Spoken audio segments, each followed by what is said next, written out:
कसं काय मंडळी आज के इस वीडियो में हम बात करने वाले टाइगर श्रॉफ के बारे में। हम जानेंगे कि टाइगर श्रॉफ का करियर ग्राफ कैसे था और कौन सी रहेगी वो फिल्म जिससे टाइगर श्रॉफ बॉक्स ऑफिस पर कमबैक करने जा रहे हैं। तो चलिए शुरू करते इस वीडियो में।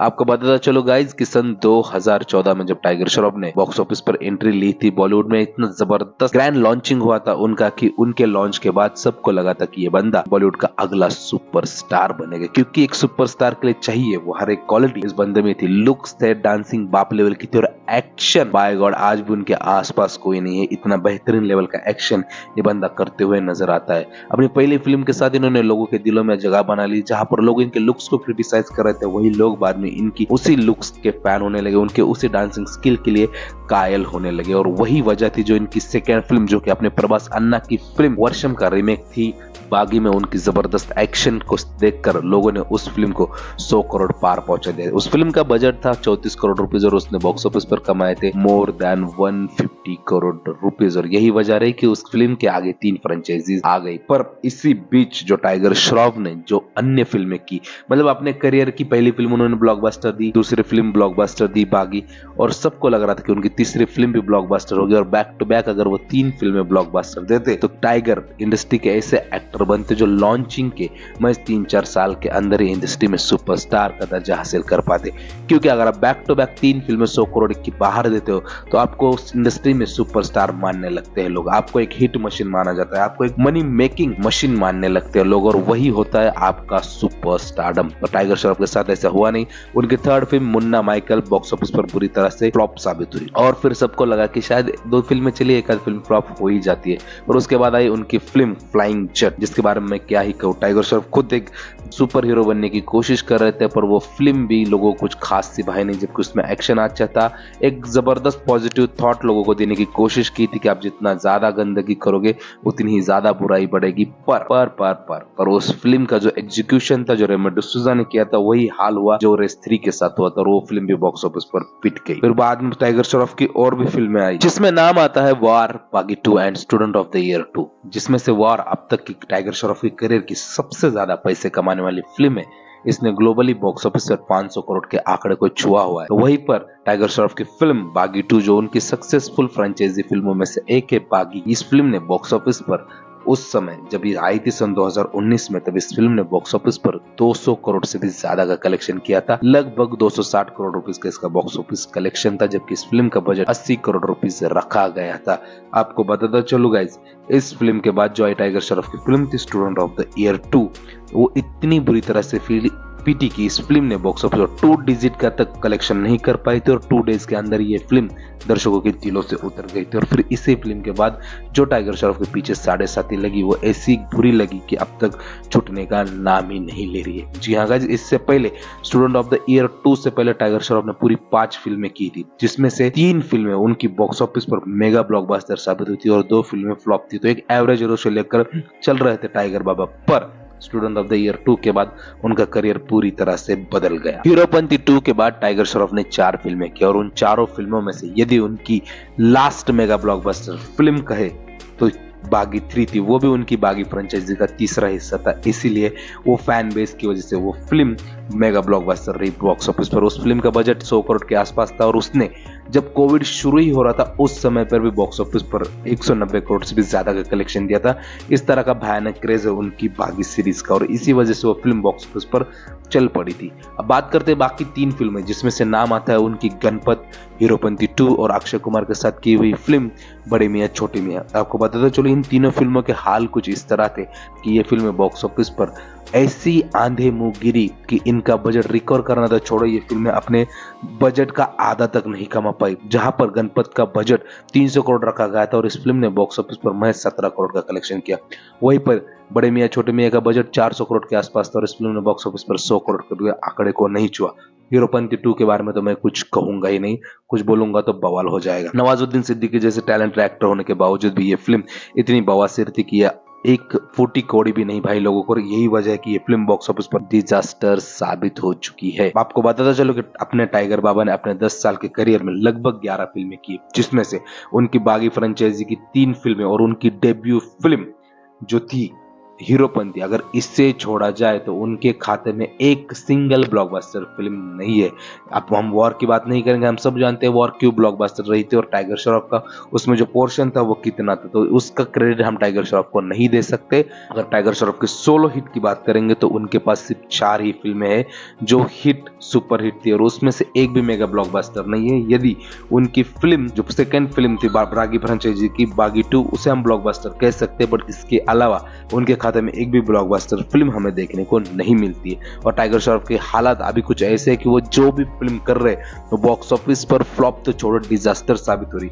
और जब कोई ऐसा एक्टर जो अपने करियर में 11 फिल्में करता है और 11 में से महज उसके पास 4 ही हिट फिल्में होती है और बाकी सारी फिल्में बॉक्स ऑफिस पर फ्लॉप या डिजास्टर मिलती है, सोच सकते हैं कि उसका क्या हाल होता होगा बॉलीवुड में। टाइगर श्रॉफ तो बॉलीवुड का हिस्सा है, नेपो किड है, इसलिए बचे हुए। यदि कोई और एक्टर होता तो अब तक वो इंडस्ट्री से बाहर हो चुका होता, क्योंकि जितने का घाटा टाइगर श्रॉफ ने करवाया हुआ है ना मेकर्स का, आज तक किसी बॉलीवुड स्टार ने नहीं किया।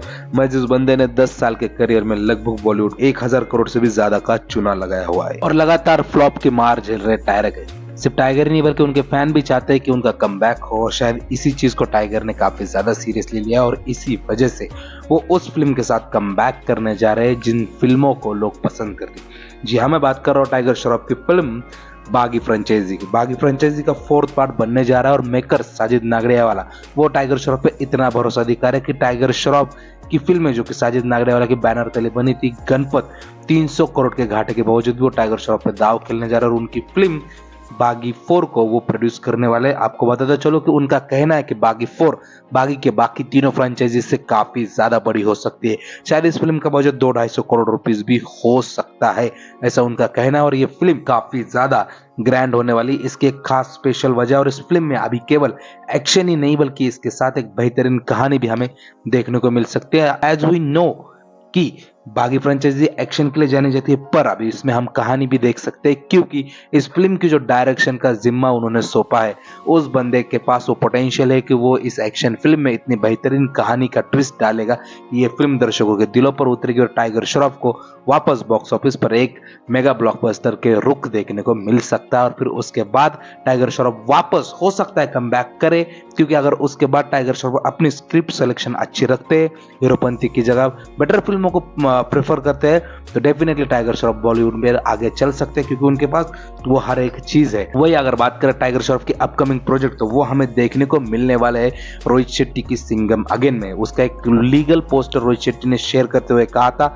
इनमॉर्टल पुलिस वाला, यानी कि कभी ना हारने वाला कभी ना मरने वाला पुलिस वाला इंस्पेक्टर सत्या। तो आप समझ सकते हो कि कितना पावरफुल रोल हो सकता है इंस्पेक्टर सत्या का रोहित शेट्टी के कॉप यूनिवर्स में। और यदि ऐसे होता है तो वो डेफिनेटली हम सब जानते हैं कि अगर रोहित शेट्टी की फिल्म में कोई character as a inspector introduce हो रहा है तो डेफिनेटली रोहित शेट्टी उसके साथ फिल्म बनाएंगे। जैसे कि हमने सूर्यवंशी के साथ देखा था, हमें सूर्यवंशी सर देखने को मिले थे सिम्बा में और उसके बाद सूर्यवंशी के ऊपर एक स्टैंड अलोन फिल्म आई, वो एग्जैक्टली वही होगा जब सत्या आएगा, सत्या के ऊपर भी एक स्टैंड अलोंग फिल्म देखने को मिलेगी।